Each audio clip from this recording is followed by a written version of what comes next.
အားလုံးမင်္ဂလာပါဒီတစ်ခါမှာကျွန်တော်တို့ဟို booster alignment တွေကြောင့်ချက်ပြောပြအောင်နော် alignment တွေညောင်ပြောဖို့ကျွန်တော်ဒီ frame လေးကို copy ကူးလာခဲ့မယ်နော် copy ကူးလာခဲ့ပြီးရင် grid align လို့ပေးလိုက်မယ်တော့ html paste ချထား grid align htmlပြီးတော့ကျွန်တော် question မျိုးထည့်လို့ရှိရင်အခြေခံနဲ့ပါလို့ရမယ် container တော့မဟုတ် container fluid လို့မယ်ကျွန်တော် container ပဲတော့မယ်ပြီးတော့ရင်ကျွန်တော် grid system ဆိုတာ column တွေပုံမူတည်တာဆိုတော့ row လေးလို့မယ်နော် column တွေရှိဖို့တော့ row လို့မယ်နော် row လေးထည့်မယ်ပြီးတော့ item မှာကျွန်တော်က column empty ကျွန်တော်ဟိုcolumn empty နဲ့ပဲကျွန်တော်တုံးမှာနော်မေးလို့တော့ကိုပေါ့အကျယ်ချက်ပြီးတော့တခြားအိမ်နဲ့တွဲတုံးကြည့်ပေါ့ကျွန်တော် column empty 4နဲ့ပဲတုံးပါမယ်ကျွန်တော်တော့ဒါလေး copy ကူးလိုက်နော်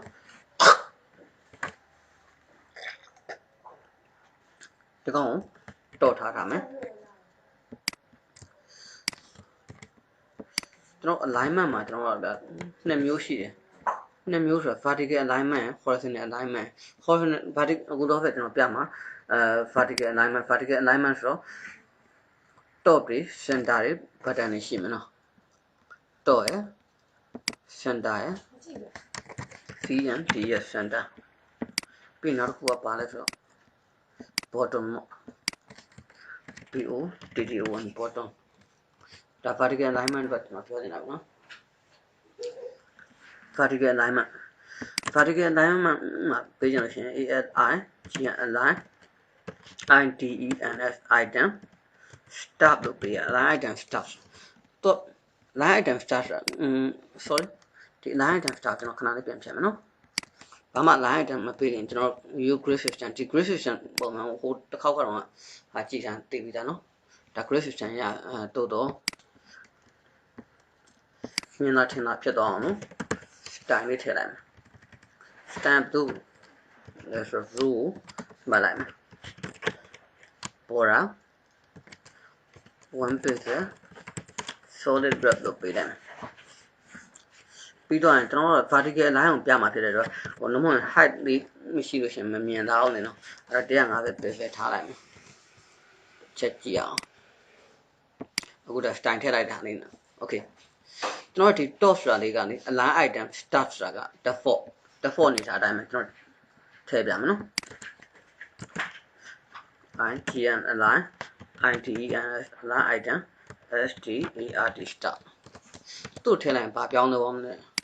ဘာမှမပြောင်းလို့နော်မပြောင်းလဲရတဲ့အကြောင်းရင်းက default style ဖြစ်နေလို့ top မှာပဲရှိမယ်ကျွန်တော် center ကိုရောက်ချင်တယ်ဒီဟာလေးကို vertical အရာပေါ့နော် center ကိုရောက်ချင်တယ်ဆိုလို့ရှိရင် align item CENTER center လို့ပေးလိုက်ဒီ center လေးရဟောလို့ vertical လိုက်ဒီနေရာနားလေးရောက်သွားလိမ့်မယ် okay နောက်တစ်ခုက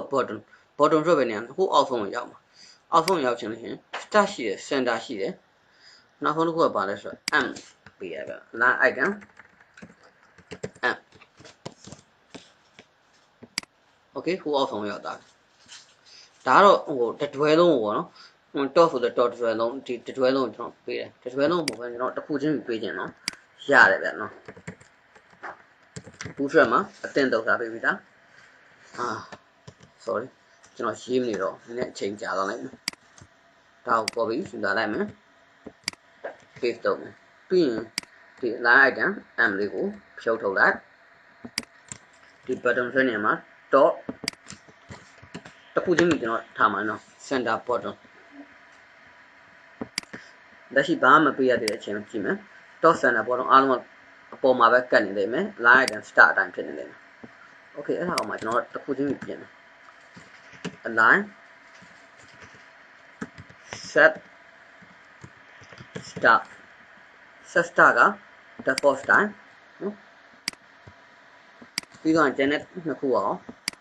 လို့ဆိုချက်ဒီညလေးမှာဖြစ်နိုင်လို့ရှင်ဟို share ထားပြီးကိုပေါ့စဉ်းစားကြည့်ဘာဖြစ်နိုင်မလဲဆို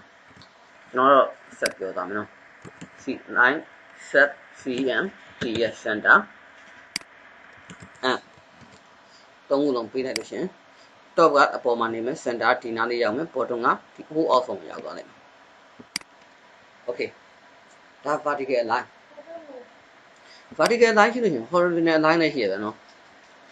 ဒီကောင်က vertical လို့ပေးထားခဲ့လိုက်တော့ PI CA vertical ALI GN line command လေးမှန်ထားခဲ့မယ် HORI ZON DA horizontal ALI GN line command လေးမှန်ထားခဲ့လိုက် horizontal line သွားမယ် DI ပြီးတော့ container okay ပြီး container ရှင်းပါရှိအောင်မယ် row ရှိဖို့လိုအောင်မယ်ဟုတ်လားပြီး column တွေထည့်တော့မယ် row ထည့်ပြီးတော့ column တွေထည့်ဖို့လိုအောင် class column empty 4ဒါကတော့ dash ပေါ့နော်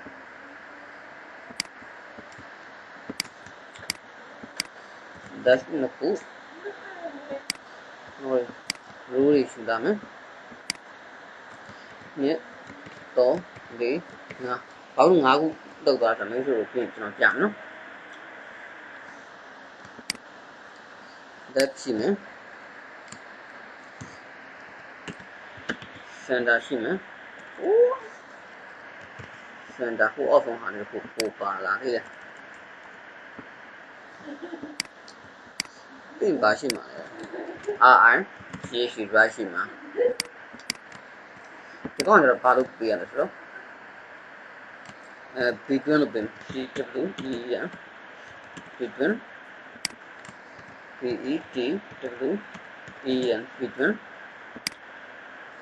ဒီကောင်ပါလဲဆိုတော့ around AROU and around ဟုတ်လားကျွန်တော်horizontal line ကိုအခုလို့ပြရတာ JUS TR FY justify CUN TN content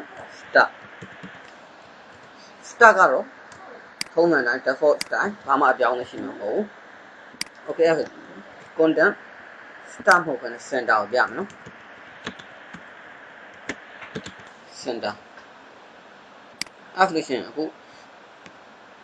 ဘယ်လိုပြောင်းလဲသွားမလဲဆိုတာမျိုးတစ်ချက်ကြည့်အောင်ဟုတ်တာ default အနေထားပြန်နော်ဒီကောင် justify content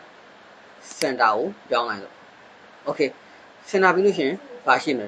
right ကဒီဘက်ထောက်အောင်ကတ်သွားလိမ့်မယ်နော်အခုတော့ဆိုမှာဟိုသူ့ရဲ့ default style လေးဝင်တယ် default style ကိုကျွန်တော်ကပြင်မအောင် justify content RI GHT right ချက်တော့ကြည့်အောင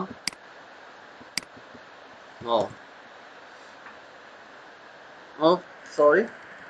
content က right မဟုတ် and မြနော်ညာဘက်ကိုကတ်သွားတွေ့ရလိမ့်မယ်ဒီကောင်က between ဆိုတာကဘယ်လိုလဲဆိုတော့လေတစ်ခုနဲ့တစ်ခုကြားမှာခြားသွားမှာတဲ့လားတစ်ချက်ကြည့်အောင် justify content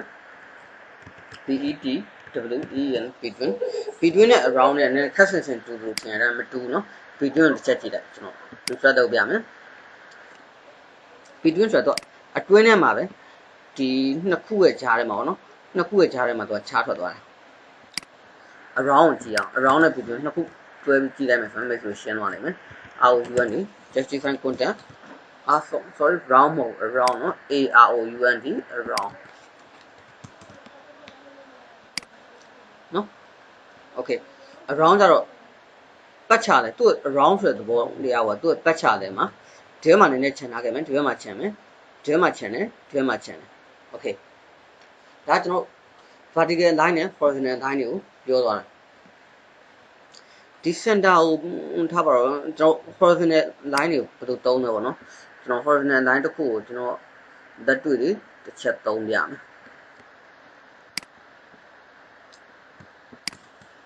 comment ခံရမယ်ဘယ်ဆိုတော့ comment line မခံဘူးကျွန်တော်ဒါကိုတက်မြင်အောင်လို့ပြတယ်တော့ Q1 DI ရဲ့ container DI ပြီးတော့ row ဒီကောင် pg info လို့ပေးလိုက်မယ်ဒါအရောင်လေးထည့်သွားအရောင်လေးကြောင့်ကျွန်တော်မပြောရသေးဘူးเนาะဒါပေမဲ့ pg info လို့တင်မှတ်ထားလိုက်မယ်ပြီးရင် column md စစ်လို့ထားလိုက်မယ်တခါတည်းအဲ့ဒါနဲ့ကျွန်တော်တွေဟိုထားပါတော့ကျွန်တော် dot in form လေးပေါ့ဒီမှာကျွန်တော်ဟိုလို့ရေးလိုက်မယ် dot in form dot in form လေးကိုကျွန်တော် column md စစ်ပဲထားခြင်းတယ်ဗျာ bracket open ပြောက်ထားလိုက်မယ်နော် column md စစ်ထားခြင်းတိုးတော့ဒီထောက်မှလည်းကပ်နေခြင်းတာမဟုတ်အလေကောင်လေးမှပြခြင်းနော်အဲ့ခါမှကျရင်ဘာကိုသုံးလဲကျွန်တော် formula line ကိုဒါသုံးပြီနော် formula line ဆို justify content ဘာကိုသုံးမှာတော့ cmd ရဲ့ center ကိုသုံးလိုက်ကြည့်အောင်နော်အလေကိုဒီစာလေးကအလေကိုရောက်သွားပြီဒါပေမဲ့အခုလိုလည်းမဟုတ်သေးဘူးကျွန်တော်ကดูချင်တာအဲ့တိုင်းမဟုတ်သေးဘူးဆိုလို့ရှိရင် around လို့ထားလိုက်မယ် around တခုလေးကတော့တိတ်ပြီးတော့တိတာရှားတာမဟုတ်ကျွန်တော် dot form လေးကိုဒါကျွန်တော်အလဲကိုလာထားလိုက်နော်ပြီးရင်ကျတော့ဟိုတခြားကျွန်တော်မတင်ရသေးတဲ့ဟာရှိတယ်ဗျာနော်ဟိုတော့မတင်ရသေးတဲ့ဟာလေးတစ်ခုထည့်ပြမှာ m auto m auto လို့ထားလိုက်အလေကိုရောက်တယ်ဗျာအခုကျွန်တော်ဒီပုံစံလေးတို့ကျင် m auto ဆိုတာ margin ကို auto ထားရတယ်ဗျာနော်ဒါပေမဲ့ဒီဟာကတော့မိတ်ဆွေတို့